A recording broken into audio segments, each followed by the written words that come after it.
1487년 한명회가 죽습니다. 72세였습니다. 영의정을 3번 지냈습니다. 공신에 4번 올랐습니다. 딸 둘이 왕비였습니다. 세조, 예종, 성종 3명의 왕을 보필했습니다. 조선 최고의 권력자였죠. 그런데 17년 후 무덤이 파헤쳐집니다. 이미 뼈만 남은 시신의 목이 잘립니다. 부관 참씨, 죽은 사람을 다시 죽인 겁니다. 왜 그랬을까요? 이 남자의 인생을 처음부터 봐야 합니다. 1415년 한명회가 태어납니다. 7개월 만에요. 칠삭둥이였습니다. 오늘날에도 임신 7개월, 그러니까 28주에서 30주 사이에 태어나면 인큐베이터가 필요합니다.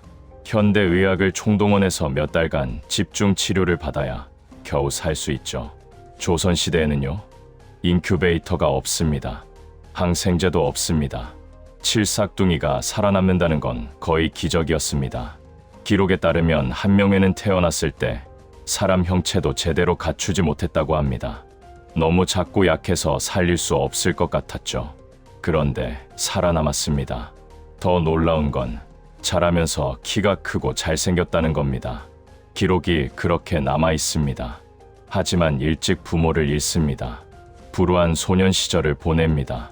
기적적으로 살아남았지만 삶은 순탄하지 않았습니다. 한명회는 글을 읽어서 성취한 바가 있었습니다. 쉽게 말해 똑똑했다는 뜻이죠. 공부머리는 있었습니다. 그런데 과거에는 계속 떨어집니다.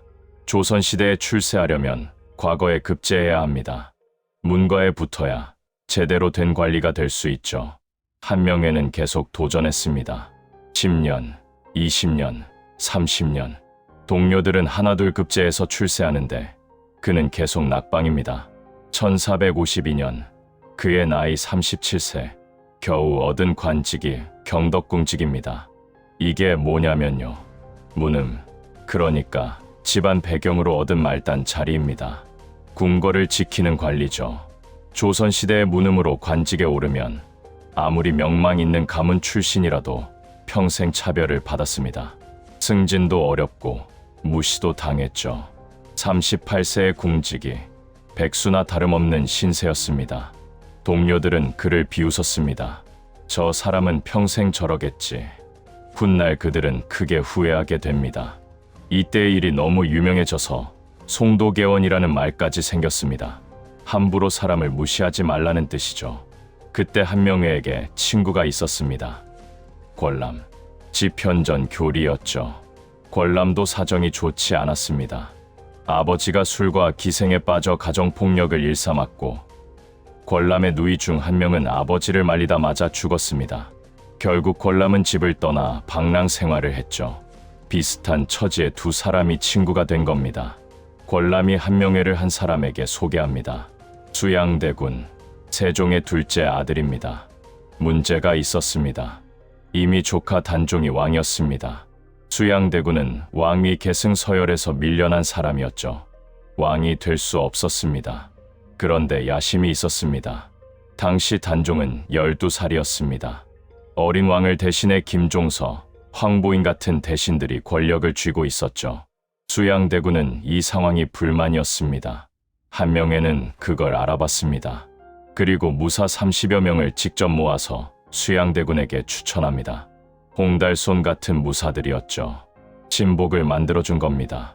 어느 날 수양대군이 한명회에게 물었습니다. 사람들이 다 반대하는데 이 일을 어떻게 할 수 있겠는가? 한명회가 답합니다. 작은 일도 때가 맞지 않으면 이루어지지 않습니다. 하물며 큰 일은 말할 것도 없죠. 순리에 맞게 움직이면 어떤 일이든 성공합니다. 계획은 이미 정해졌습니다. 지금 의견이 일치하지 않더라도 그만둘 필요 없습니다. 공께서 먼저 나서십시오. 그러면 따르지 않을 사람이 없을 것입니다. 38세 궁지기가 왕자에게 쿠데타를 권한 겁니다.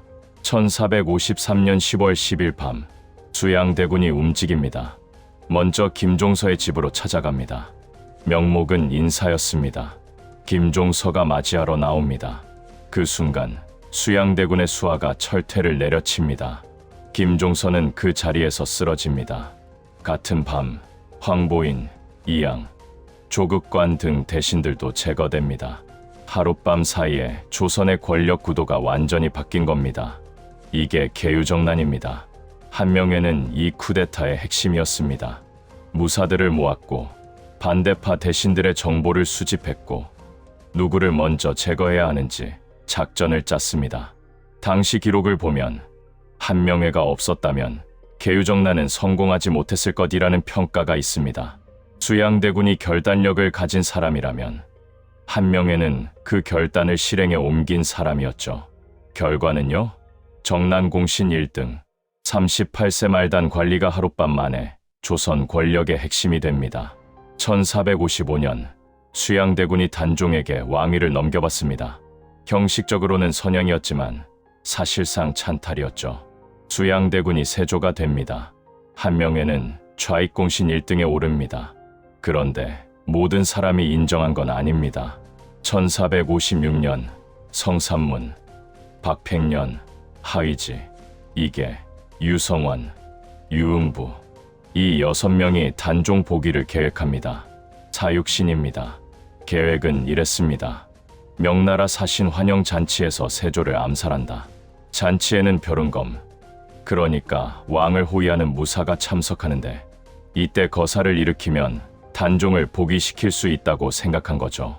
그런데 실패합니다. 김질이 밀고 했기 때문입니다. 김질의 장인 정창손이 세조에게 보고했고 그날 밤 전원 체포됩니다. 한명회는 사육신 처형에 적극 협조합니다. 성삼문은 세종이 아끼던 인재였습니다. 훈민정음 창제에 참여한 사람이죠.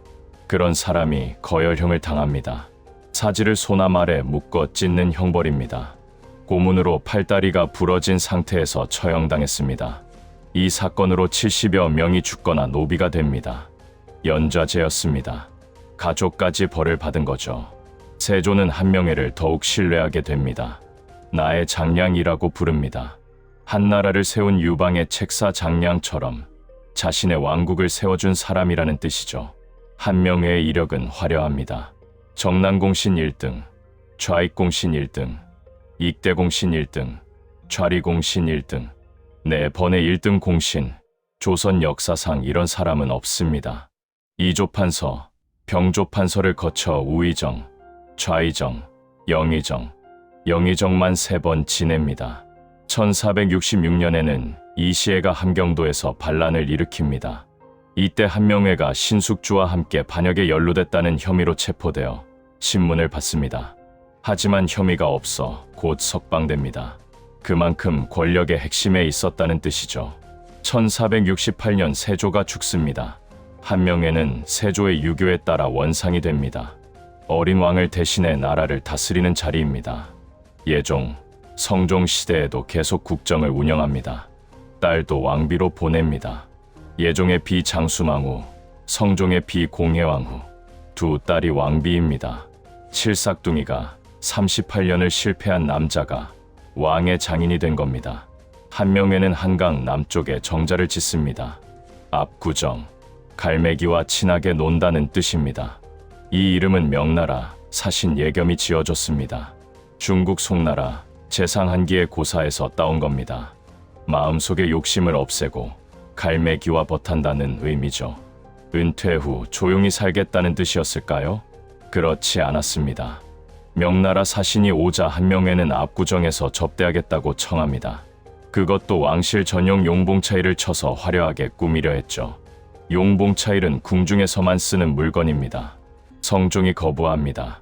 명나라 사신이 거기가 좋다고 하면 개나 소나 다 거기로 가서 백성들에게 민폐가 될 걸 왜 모르느냐? 정자에서 술 먹고 노는 게 아름다운 일이냐? 한명회는 불만을 표시합니다. 접대 장소를 옮긴 다음 이렇게 말합니다. 아내가 아파서 접대에 안 가겠습니다. 친아들이 탄핵합니다. 지난번 접대 때는 안 간다고 안 했는데 이건 전하께 반항하는 겁니다. 성종이 말합니다. 예전에는 아내가 다 죽게 생겼는데도 명나라에 갔으면서 이번에는 별로 안 아픈데도 안 간다고. 속셈이 훤하다. 직첩이 회수됩니다. 관직을 박탈당한 겁니다. 72세 노인의 오만이 화를 부른 거죠. 오늘날 서울 강남구 압구정동은 이 정자에서 유래했습니다. 현재 압구정 현대아파트 단지 내에 압구정지라는 비석이 세워져 있습니다. 이상한 일이 있습니다. 장수망우는 예종의 비였습니다. 인성대군을 낳았지만 왕후도 아들도 요절합니다. 공혜영우는 성종의 비였습니다. 자녀 없이 죽습니다. 두 딸 모두 왕비가 됐지만 둘 다 일찍 죽었습니다. 이상한 건 왕가가 아닌 곳에 시집간 딸들은 자녀를 잘 낳았다는 겁니다. 왕실에 시집간 딸들만 불행했습니다. 한 명에는 왕의 장인이 됐습니다. 하지만 그 자리를 오래 누리지 못했습니다. 외손자가 왕이 되는 것도 보지 못했죠. 1487년 한명회가 죽습니다. 72세. 조선 최고 권력자의 마지막 치고는 평온한 죽음이었습니다. 그런데 17년 후 1504년 연산군이 어머니의 죽음에 대해 알게 됩니다. 연산군의 어머니는 패비 윤씨입니다. 성종의 후궁들을 질투하다 폐위되고 1482년에 사약을 받았습니다. 연산군은 이 사실을 모르고 자랐습니다. 뒤늦게 진실을 안 연산군은 복수를 시작합니다. 갑자사화입니다. 윤씨의 패비와 사사에 관여한 모든 사람을 처벌합니다. 훈구파든 살인파든 가리지 않았습니다. 살아있는 사람은 죽이고 이미 죽은 사람은 무덤을 파헤쳤습니다. 한명회도 패비 윤씨의 사사에 관여한 대신 중 하나였습니다. 1504년 한명회의 무덤이 파헤쳐집니다. 17년 된 시신입니다. 뼈만 남은 몸에 목이 잘립니다. 부관 참시, 관을 쪼개고 시신을 베는 형벌입니다. 죽어서도 벌을 받은 겁니다. 한명회 외에도 정창손, 심해, 한치영 등이 함께 부관 참시를 당했습니다. 나중에 중종반정 이후 신원, 그러니까 복권되긴 합니다. 하지만 그게 무슨 의미가 있을까요? 이미 목이 잘린 뒤였습니다. 버려질 뻔한 칠삭둥이, 38년을 실패한 남자, 그가 왕을 만들고 왕을 죽이고 왕비의 아버지가 됩니다. 4번의 1등 공신, 영의정 3번, 3명의 왕을 보필했습니다. 조선 역사상 가장 성공한 인생 중 하나라고 할 수 있죠. 그런데 딸들은 요절하고 죽어서는 목이 잘립니다. 세조는 한명회를 나의 장량이라고 불렀습니다. 장량은 어떻게 됐을까요? 한나라를 세운 후 스스로 물러났습니다. 권력을 내려놓고 은둔하며 천수를 누렸죠. 한명회는요, 압구정을 지으며 은퇴를 꿈꿨지만 끝까지 권력을 놓지 못했습니다. 성종과 갈등을 빚었고 죽어서도 평온하지 못했습니다. 이게 성공일까요? 아니면 대가일까요? 여러분은 어떻게 생각하시나요? 댓글로 알려주세요. 영상이 재미있으셨다면 구독과 좋아요 부탁드립니다. 다음 이야기로 찾아뵙겠습니다.